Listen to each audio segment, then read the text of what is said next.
ringing, everything is in slow motion. I was like, damn, bro, why you shoot the man? Why the fuck you shoot the man?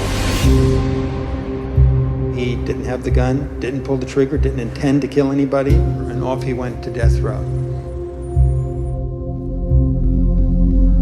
If you lose focus or spiritually fall, these walls will have a feast on your soul.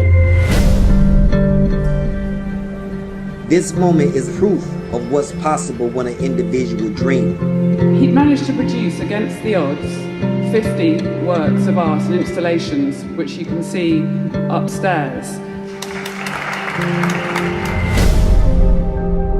And I'm gonna put it on the Goodyear blimp that Kenneth Reams loved Isabel Watson. And they're gonna get to the end, it's gonna blow up. Jakim Puku. The governor is rushing these executions simply because it would be best and cheaper for the state to execute all of these individuals at one time before the drug expires. One of the men who is responsible for saving my life, this is my brother, Johnny Depp.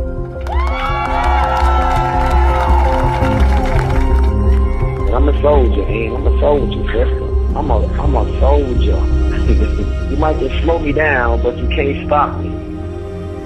I still have the energy of trying to get out of this prison and trying to do better for myself and positive in the world.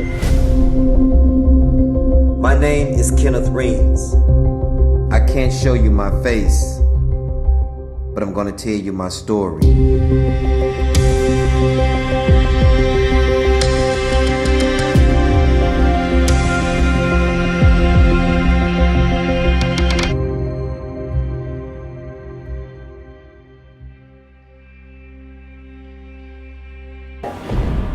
Sending a person to prison for a crime they did not commit represents the ultimate miscarriage of justice. Too many lives have been devastated, and we are at a crossroads where we don't have time. One of the things I think they made you say was that you cut her on the legs. Like, how did you come up with that? I don't know. In the United States, police are permitted to lie about evidence. That is a shocking discovery to most people. We've got blood prints, we've got saliva prints, we've got everything. He didn't say we had your blood, we had your saliva. When you lie to people about evidence, when you lie to people about reality, you can change their perceptions, you can change their memories, you can change just about every aspect of their cognitive function.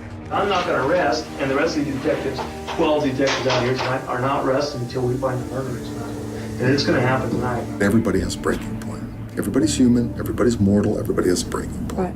We are all vulnerable under these circumstances of interrogation. Individuals that may be sitting in prison right now praying for a lifeline that someone hears them and sees what they're going through. So she's never going to get out if we don't fix this. Oh my God.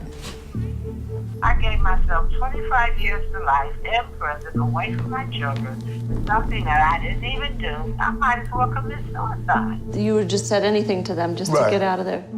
Right. You ready to tell your mom goodbye? Right. You ready?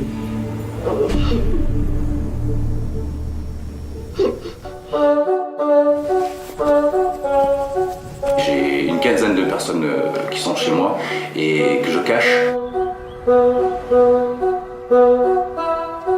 Cette gamine, elle est légitime de rester en France, hein, la maman aussi. Hein, si on leur laisse le droit de faire une demande d'asile.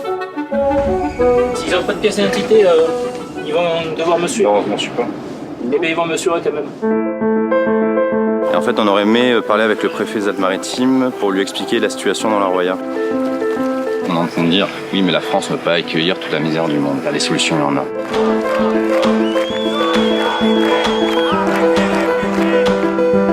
C'est des gens qui ont des droits, parce qu'ils sont sur le sol français, donc qui devraient être pris en charge par l'État. Bonjour à la police maintenant, allez. J'avais confiance en la justice. Je pensais que la justice était indépendante et on a la preuve que non. Ayez confiance, parce que nous défendons la vie, nous défendons des gens.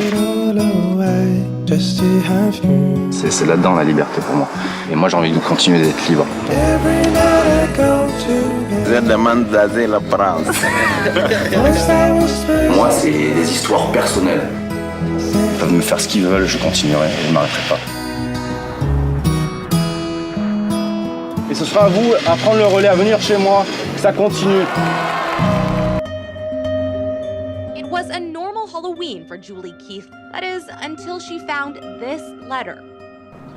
It's a 1 in a million chance to be the recipient of a message in a bottle. Thousands of people here are under the persecution of the Chinese government party. We start in China, where some big reforms have been announced. It seems that they are going to, quote, abolish the re-education through labor system. 我把它一放大，我也大吃了一惊。哎，我发现这封信很像我写的信啊。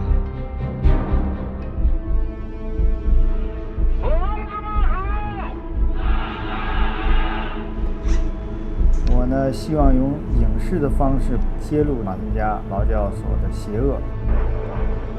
如果他要出京，跟分局联系。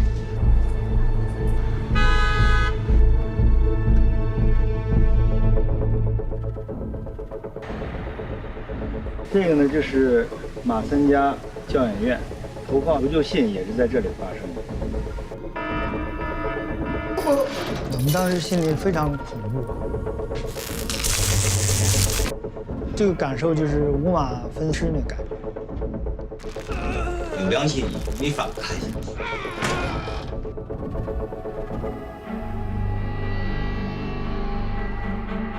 我妻子告诉我，家已经被抄了，他们在抓捕我。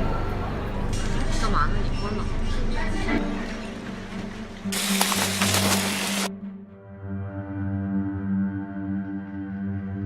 有生命危险，随时。但是他能不能恢复过来，就看他自己的体力。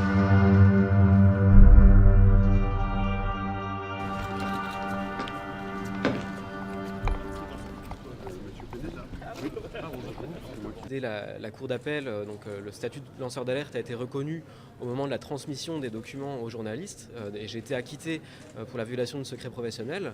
Donc c'est-à-dire que la cour d'appel du Luxembourg a dit que j'avais eu raison de confier l'ensemble des documents à un journaliste. Donc c'est quand même déjà une victoire. Et après, malheureusement, ce qui m'est reproché actuellement, et j'ai encore entendu ça aujourd'hui, c'est que j'ai bien fait d'avoir transmis les documents, mais on me reproche de les avoir copiés.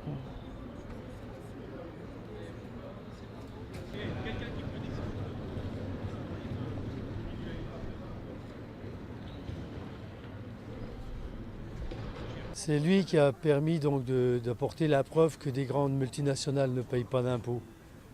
En France, c'est entre 60 et 80 milliards d'impôts qui disparaissent des poches de l'État.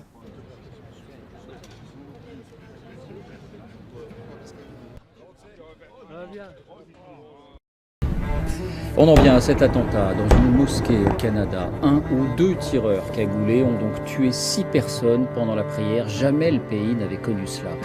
En pleine nuit, le Premier ministre du Québec, très ému, intervient devant la presse.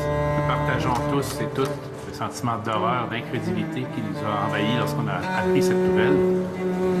Je pense qu'on se dit tous spontanément, chez nous à Québec.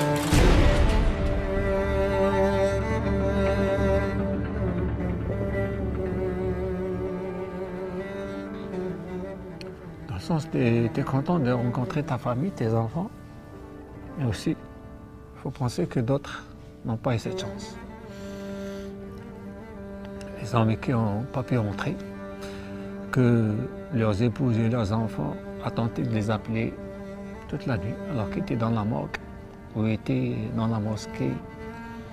Moi, je pleure, je sais, je pleure, je le sais. Mais je me dis, Dieu, tu sais, au fond de moi, je pleure, mais ce n'est pas parce qu'il est décédé, c'est parce qu'il n'est pas là.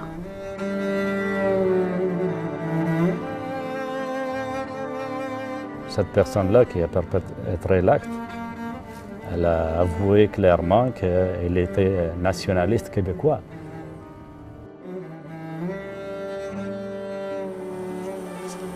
Je marchais dans la mosquée. Je ne marche plus. Ta dernière marche était dans la mosquée. Ta dernière marche était dans la mosquée.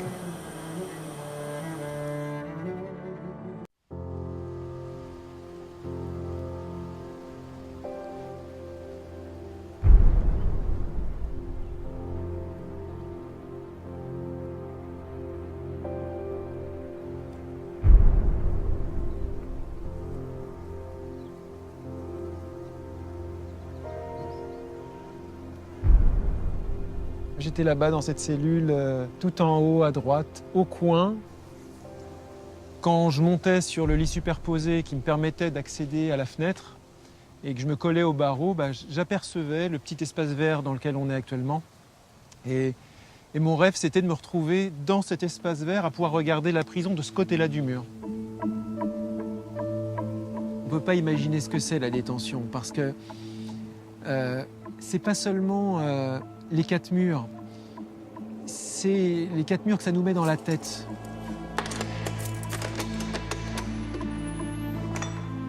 J'ai eu un moment de crise, même d'angoisse. Je me retournais dans la cellule, j'étouffais. J'ai l'impression d'une espèce de dragon à l'intérieur, en mouvement qu'on ne peut plus contrôler. On se dit, mais tous les matins, mais je ne devrais pas être là. Non seulement je ne devrais pas être là, mais en plus, je ne sais pas pour combien de temps je vais être là. Et est-ce qu'à un moment donné, on va me donner raison à me dire, oui, on est désolé, vous ne deviez pas être là. Donc, on se dit, cette injustice, si ça se trouve, elle va perdurer, et elle ne va pas s'arrêter. Et c'est ça qui rend terrible la présence en détention. C'est que ce cauchemar-là, on n'avait pas à le vivre. Il n'y avait pas de raison qu'on le vive. Et on ne comprend pas pourquoi on est en train de le vivre. Éric Péclet a passé plus de 4 mois dans cette maison d'arrêt, située en plein cœur de la ville de Dijon. Derrière les murs de cette prison vivent plus de 200 détenus, incarcérés le temps de l'instruction ou attendant d'être jugés. Ils sont ce qu'on appelle des prévenus, c'est-à-dire des personnes en détention provisoire. En France, ils représentent près de 30% de la population carcérale. Parmi eux, des citoyens innocents envoyés en prison pour rien, par une justice parfois trop pressée d'arrêter un coupable. Car les emprisonnements abusifs ne concernent pas que des affaires célèbres, comme celle de Patrick Dils ou des accusés d'Outreau, victimes de grandes erreurs judiciaires. De nombreux anonymes, dont le calvaire n'est pas médiatisé, connaissent eux aussi l'injustice de la justice.